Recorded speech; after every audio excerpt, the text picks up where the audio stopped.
C Joseph Vijay எனும் நான்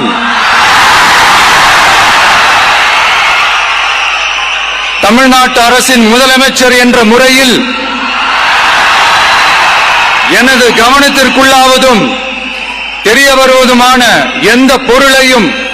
முதலமைச்சரின் கடமைகளை உரியவாறு நிறைவேற்ற தேவையான அளவுக்கன்றி ஒருவரிடமோ பலரிடமோ